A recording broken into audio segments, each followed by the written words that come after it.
So I'm out here on the range today and I'm trying to get some training in and doing some practice while also getting some B-roll footage for some upcoming videos. And it's very cold. It's sub-zero, -9, -11, feels like -20, whatever it is.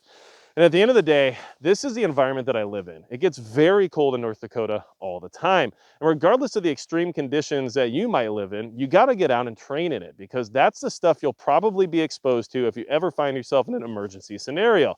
And if you don't do it, you won't know what the limits are of your gear, your equipment, or even your own physicality. And what I can tell you is right now I'm very cold. Now I've been out here for a couple of hours in these negative temperatures, so it is getting to be about time for me to go back inside. And if I talk weird in this video, it's because it's so cold that I can't really even talk normal, so I apologize. But what I will say is that I had catastrophic failures today when it came to some of my gear and equipment. And some of those failures will be discussed in an upcoming bag gun video, which is going to be out soon. Some of those failures will be discussed separately in another video.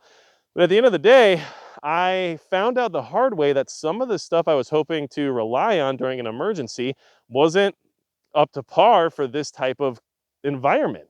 Basically, the cold made some of the pieces of gear that I was using today completely and utterly a failure. And I wasn't going to find that out without coming out here and doing this. Honestly, a lot of those things would just sit in my safe or, come out in the range when it's nice and sunny or hot or, even if it's just a little cold. But in sub-zero temperatures, you really test the boundaries of what things are made of and what they're capable of. And well, some things just didn't make the cut. And honestly, I wouldn't have found that out unless I was out here doing this. So it's just a reminder that you got to get out into the crap and actually do this stuff or you won't find out what will or won't work. And there's a lot of people all over YouTube. Look in the comments section, you'll see it all the time. But there's a lot of people that don't really do a lot of this, and then they come in and they'll tell you about how good all their stuff is and how this works and that works and how everything they own is 100% tip top and it costs half as much as all the stuff you have and how none of it really matters because everything they bought, from Chinesium R Us is good to go, and haha, you're the idiot because you spent 3 times as much on the same thing.